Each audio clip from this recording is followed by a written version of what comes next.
Marvel Universe fans.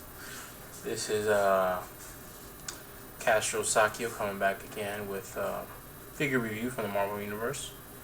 Doing an oldie but a goodie. I just want to talk about a few things in regards to this particular item. Very sought out after figure, and a lot of people, pay all the money for it. Keep in mind that I guess when it was new, it wasn't that expensive, and as it became rarer and rarer and further from its release, being that it's an exclusive to Comic-Con, you're not really going to see anywhere else. Not like the stores are going to restock it. So I picked it up, and I wasn't going to open it. Obviously, anything worth getting from Comic-Con is worth keeping in its box. But some guy that I dealt with decided to be a jerk. Not to me personally, just was a jerk, and decided to open the figures. He didn't even open the figures to take the figures out. He opened the figures to take the cards out. Now, as everyone knows, sorry for the movement. The Marvel Universe series comes with either Shield files, Hammer files, and now they no longer have any files, and they come out with Deadpool's comics with a comic art collectible. So without any further ado, let me show you what I'm talking about. Comic-Con's Marvel Universe Invaders box set. Tilt the camera up. Is that better? Now, cool looking box. Has a nice old school wash on the comic books. I mean, in the comic books itself, you see things like Rawhide Kid, Captain America, Silver Surfer versus Thanos, Secret Wars. And it's to commemorate Marvel's 70th anniversary. I believe this was back in 2009. So I'm going to bring this back down to reality. Sorry for the lighting. So back in 2009, Marvel released this in Comic-Con. It comes with this cool little magnet. Pull this back off to use the magnet. Let's put that aside. On the back has the same old school comic wash with the 70 years of Marvel Comics logo. Has Captain America, Spider-Man, Hulk, Iron Man, Wolverine, and Thor. Now these are their flagship properties. Their bread and butter, Captain America being the face. When you open it up, you get these nice figures. You get the Human Torch, and that's something Hammond. Let me see what his name was. His name is Jim Hammond. So James Hammond, or Jim Hammond, is an android who was the original Human Torch back in World War II. There's Steve Rogers, Captain America, his World War II costume. Now, it looks just like the modern day Captain America, but it's hard to see in camera, but there's a wash on his suit. It gives it that old rustic look. Over here we have the Red Skull. Now, he's the reason why this box set gets driven up in price. Because the Red Skull by himself is worth $50-$60. Just by himself, out of box. So you can just imagine what, I don't know what people's obsession with a Nazi is, but he was a Nazi in his era. But due to Marvel Universe's nature, to be a toy, he's strictly Hydra. So instead of having the swastika on his armband, he has the Hydra logo. Now, Red Skull is actually a redeco. The head sculpt is new to this lineup, but he's a redeco from Colonel Vogel from the Indiana Jones series. Colonel Vogel was in Indiana Jones: The Last Crusade. Hasbro made the toys for it, so he was part of the tank scene. If you remember the German tank that Indiana Jones was going up against, and right before he falls off the cliff, the guy inside the tank was Colonel Vogel, and he wore that's the exact same body Only difference was it was white, and that one did have a, I believe it did have a Nazi swastika. The heads are swappable, so if you wanted to have Red Skull in a different outfit, you could swap the heads. But he has not been released in any other figure. This was an exclusive, so hats off to Hasbro for resisting a re-release. They did release a Hugo Weaving version from the movie, and that is a movie series, Red Skull. So again, they didn't re-release a Red Skull like that in the movie series, in the Captain America movie lineup. So that was pretty cool of them. We have here Prince Namor. Now Prince Namor, the Submariner, as most people know him, is the Prince of Atlantis. Eventually becomes King of Atlantis. And Prince Namor, this particular version, is separate from the more modern one and separate from the Defenders one.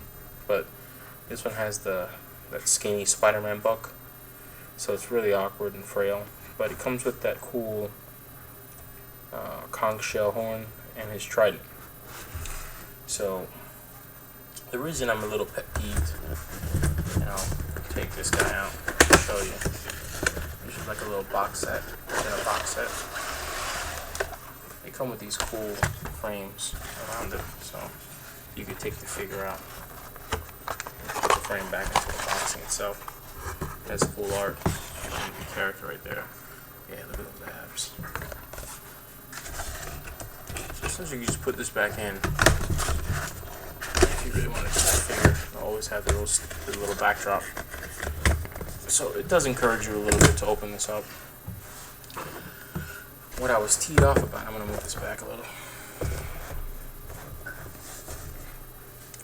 What I was teed off about was the guy removed the cards. I don't really care if he did it gently, but he went over here and tore it. So I've got no choice. I gotta do a review.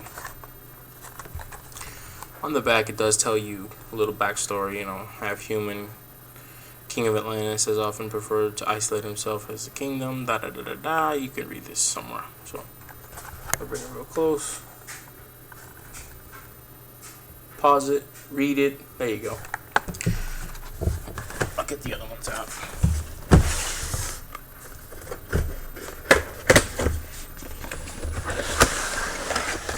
Obviously these two come in this kind of pack because they are intertwined and destined to forever be enemies. Captain America versus Red Skull.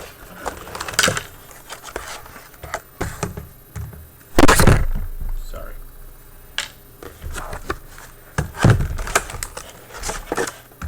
Also has a really cool backdrop, same as on the box art. So let's put that back.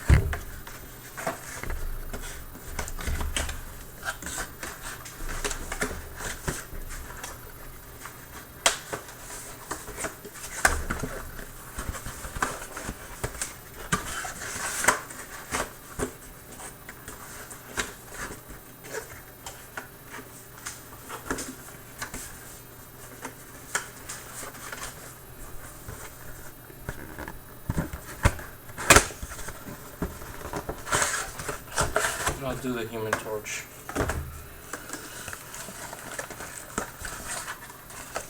Also has a nice little backdrop. There he is. Now I don't know why he's called the Human Torch. He's an android, so I never understood that unless they went cyborg. But the Human Torch was an experiment, and it was an experiment on. It was like a chemical-based experiment that got this android to catch on fire, similar to how Johnny Storm is with the Fantastic Four. Keep in mind, it predates Johnny Storm, so it's not the same thing as cosmic rays or whatever. So that's the Human Torch. Same book as the Human Torch, but if you notice, he has no face. There's no details to the face, just the lines, and he has a different fireball than the Human Torch has. The modern Human Torch. You can take a read at that as well.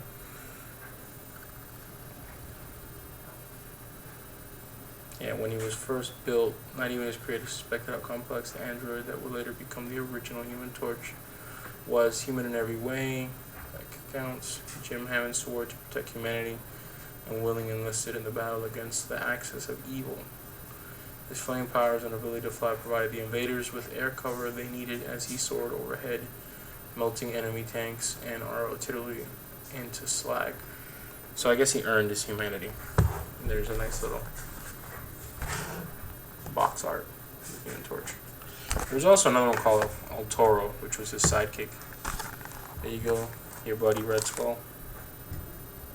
So, 9. Let me give you Red Skull's little backdrop. Pause it, read it, there you go. There he is. And as you can see, it's numbered in the corner, SD4. He's SD1. Here's Captain America's. Pause it, read it. That you don't already know what Captain America's backstory is. I like how they each come with the 70 years of comics instead of the Hammer Files or anything in particular. There's two of the figures that I wanted to bring into this review. One of them being, of course, Bucky Barnes and Union Jack. Now, Bucky Barnes and Union Jack, Bucky being Captain America's sidekick. There's his backdrop. He was part of the Hammer Files, James Buchanan Barnes. Pause it, read it. There's the figures that are in his wave, or his series. Comes with 2 Tommy guns. Union Jack. Part of M13.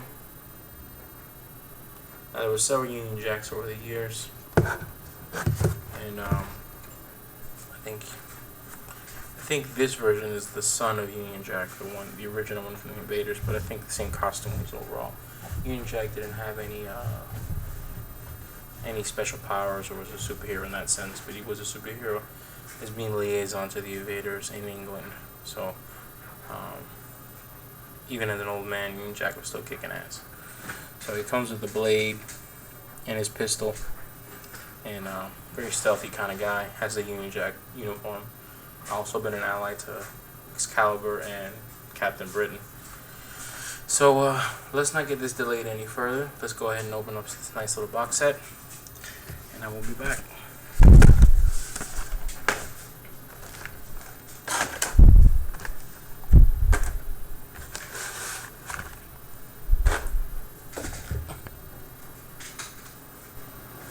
Alright folks, I'm back, and just want to bring them out. You've got your buddy Union Jack up here. Let's put Union Jack up here. There. You've got Namor, Prince Namor the Submariner. You've got the Human Torch. Right, yeah. Come over in the light.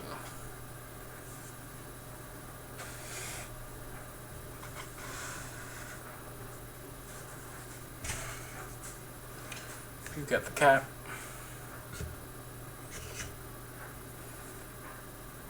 And of course, the only one that brought any firepower to this party, Bucky himself. All of them are here to fight this one guy.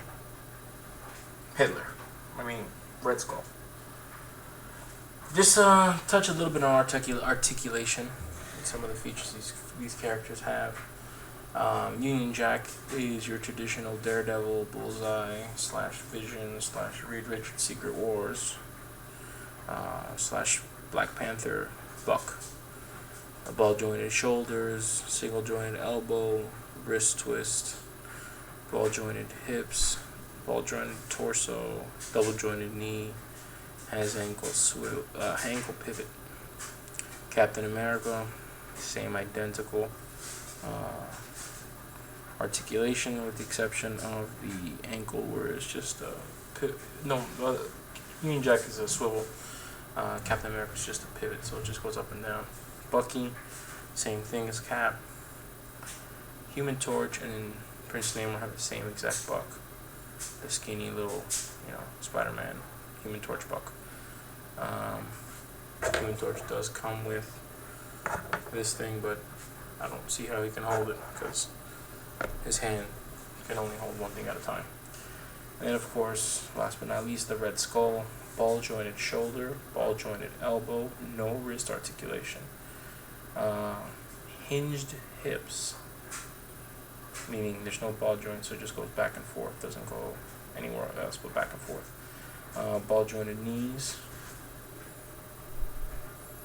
and I think ball jointed ankle, no waist or torso articulation. All of them have a ball jointed head and are fully removable. Red Skull comes with a German Luger, which has in his holster, as well as a scepter.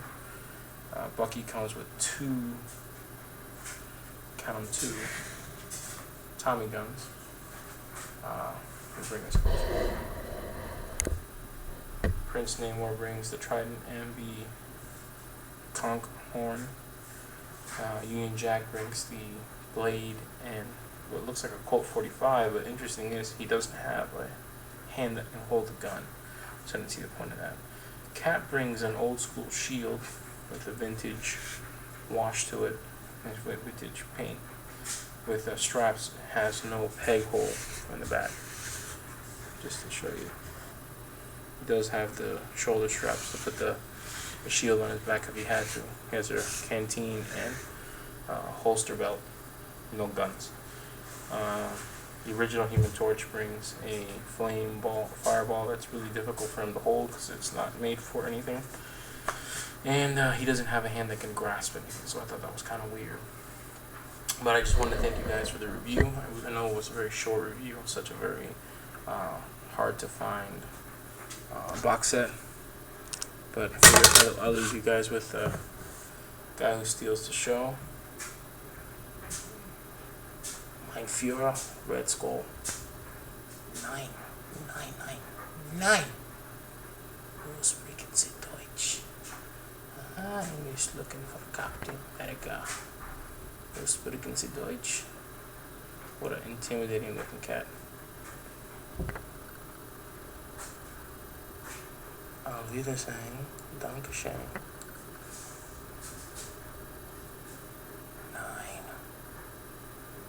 9. This doesn't really work that well, does it?